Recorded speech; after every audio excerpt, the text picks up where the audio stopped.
Once upon a time, on the island of Sodor, where Thomas and his friends live, a certain vintage lorry despised Christmas, but eventually learned to get over it with the help of her friends.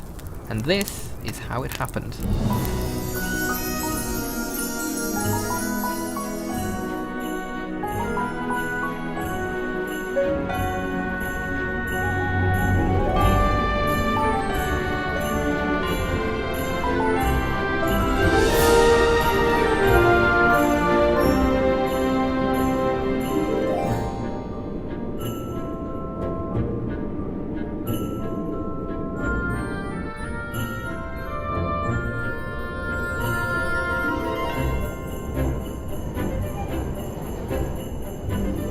It was Christmas time on the island of Sodor.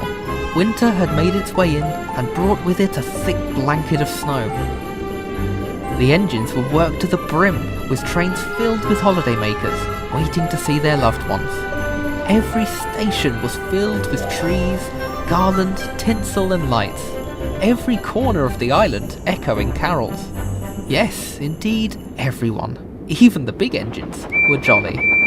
Everyone except for Elizabeth. This was Elizabeth's first Christmas on the island, since she was discovered from her shed by Thomas and his crew. She was still adjusting to life back on Sodor. The Fat Controller had had her to do odd jobs around the island, whether it be delivering scrap, oil or other goods. She would complain endlessly about how everything had changed and wouldn't let the engines hear anything else.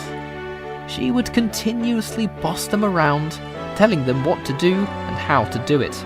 Everyone, especially the big engines, would become tired of hearing what the right way of doing things was. But for some reason she became even more insufferable during Christmas time. She nitpicked the engines more than ever and would always wear a frown on her face.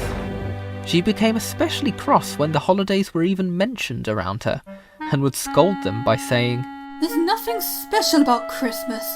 Your work is the only thing that should matter." Many had lost their holiday spirit due to her, and she became a real nuisance to staff and engines alike.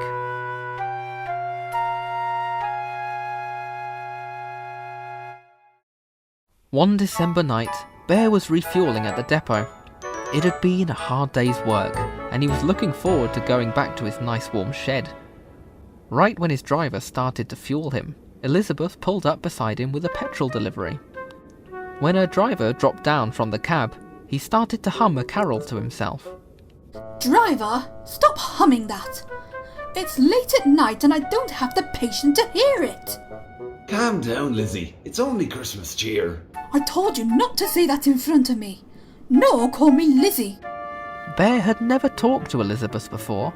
The only time he had even seen her was a passing glance by the roads, meaning he had no idea about her attitude. Bear eventually approached Elizabeth, introducing himself. "Hello there. My name is Bear. I couldn't help but overhear your conversation. Is something the matter?" "That's none of your concern, thank you," she said rudely. But I was only trying to be polite, miss. It is Christmas after all, and... "I don't need your politeness. All you and everyone else need to know is to keep your Christmas rubbish away from me. Keep that in mind." With that, she steamed away in a huff and a puff. Well then, Bear said, and started to make his way back home along the cold, slick rails, wondering what he said that had offended her. The next week or so went by fast as Christmas drew closer and closer. Bear was worked off his wheels and didn't have time to think about what had happened between him and Elizabeth.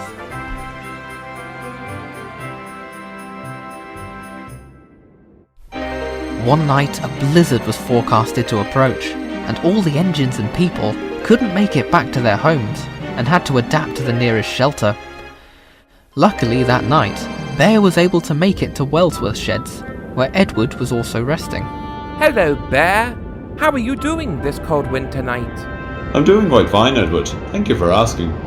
And the two quickly chatted away as the storm rumbled outside. In the middle of their conversation, however, the topic of Elizabeth came back into Bear's mind. Edward, you used to be friends with Elizabeth, right? "Yes, I have. Why do you ask?" About a week ago, I tried to have a conversation with her, and she seemed very aggravated about something. Oh, that's just Elizabeth being Elizabeth. I'm afraid she's often like that. But she can also be kind as well. Then why does she have such a strong disdain for Christmas? Edward looked down at his buffers and sighed. The reason for that might be because this was around the time she was cooped up in that shed. Surely it couldn't have been as bad to the point where she hates the holiday season. I'm afraid it was quite a traumatizing experience for poor Elizabeth, said Edward, disheartened. What happened, pray tell? It's quite the story. I think we have time, said Bear, looking out the window. All right then. And this was the story Edward told. Elizabeth was built by the Fat Director, right before he became the head of the newly formed North Western Railway. After Elizabeth was built, people would compliment her on how immaculate she looked. Despite this, Elizabeth never let that get to her head and would take great pride in her work and would show compassion to everyone surrounding her. She was certainly enjoying her life on Sodor. That was until late 1929, when the Great Depression hit England.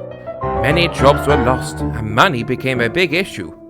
Sodor had also been affected by it, and the board of directors ceased to get rid of all the worn-out and useless machines. Luckily, I was in tip-top shape at the time and was saved. Sadly, the other old engines from the old railway companies did not see the same fortune I did, and were forced to be withdrawn. Elizabeth, on the other hand, was just merely saved, after the Fat Director pleaded with the board. It seemed Elizabeth was saved and would continue to live her life normally again. Until the accident. She had been given a load of food to deliver up to the villagers in Merrin for Christmas, and she was so cheery that she didn't pay attention ahead to the road. She slipped on the ice and fell into an icy river. Food was lost, and she was badly damaged and left in the water overnight until help could come. The villagers all complained that their Christmas was ruined and called Elizabeth terrible names. The railway didn't have the money to repair her, and the board of directors saw the opportunity to scrap her. But the Fat Director decided to hide her away until he had the funds to fix her, so she didn't have to see the cutter's torch. It was unfortunate that he would soon forget about her and pass away long after, whilst telling no one where he had hidden her. She stayed in the shed for over 30 years, waiting for time to fly by, until Thomas and his crew came across her. I'm afraid this is what might have caused her new domineering attitude and her bitter feelings towards Christmas. Good Lord, I can understand her feelings now, but I still don't see why she hates Christmas. It seems that wasn't the cause at all. The holidays remind her of that event, unfortunately. We've got to help her then, right? I'm afraid I've already tried and failed. She's too stubborn and doesn't want to hear it. As she says, we don't understand how it feels to be locked up for so long. And for that I can't fault her. She is correct. I think I know someone who can help. I'll ask him tomorrow. With that, the two engines fell asleep. That morning, Bear came to the big station to start his daily commuter run. He kept his eyes out for someone. Eventually, a certain stout gentleman arrived out of the building. Hello, Bear. How are you this fine morning? Morning, sir. I'm doing just fine. But I've had a request I've been meaning to ask, sir. And what may that be? It's Elizabeth, sir. I've been concerned about her. And Bear explained everything to the Fat Controller. I remember fondly of when my father used to take me for rides in Elizabeth every time the holidays came around. You're right, Bear, she does need help. I'll see what I can do. With that, the Fat Controller stepped back into his office to make arrangements.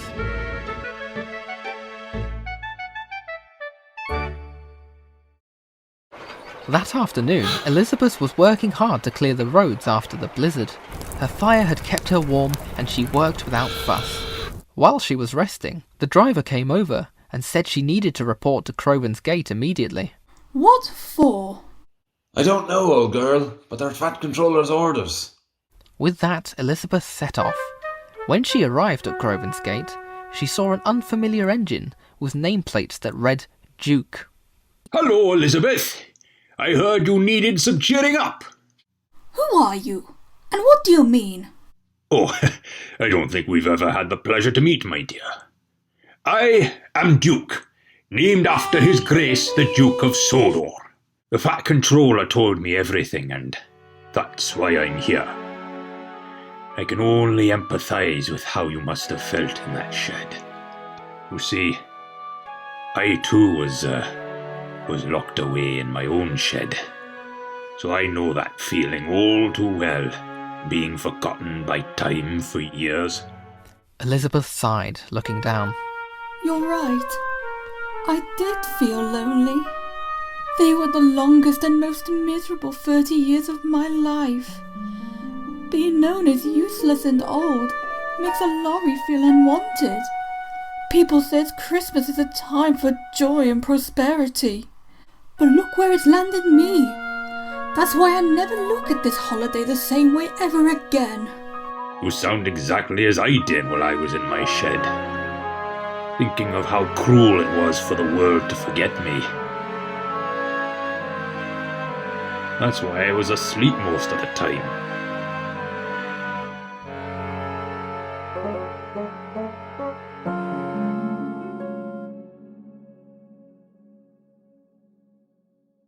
But then, I was rediscovered. I soon forgot everything because I realised life gave me another chance. Another day to live my life again and enjoy everything I can. I do know that I am wanted and safe here now. This railway has brought me back my life and two of my old colleagues. It is a much better place for all vehicles alike. You need to know that you do matter, Elizabeth. And people do care for you here. Besides, who else would put the young scallywags in their place? And for the first time in years, Elizabeth smiled again. Thank you, Duke. Maybe fate has been on my side all along. I just had to realise it. That's the spirit. Just remember, Christmas is about being with the ones that care for you and appreciate you. It's a time of joy, regardless of what happens. Tell you what, would you like to spend Christmas at our sheds this year? I would love that very much. I thought you might. In that case, Merry Christmas, Elizabeth. Merry Christmas, Duke. Elizabeth is much more jovial now. She still bosses the engines around, of course, but that's just who she is. And everyone accepts it. Even Bear, whom Elizabeth has apologised to, and the two are now firm friends. And since then, each time Christmas rolls around, no one enjoys it more than Elizabeth, the vintage lorry.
Bye.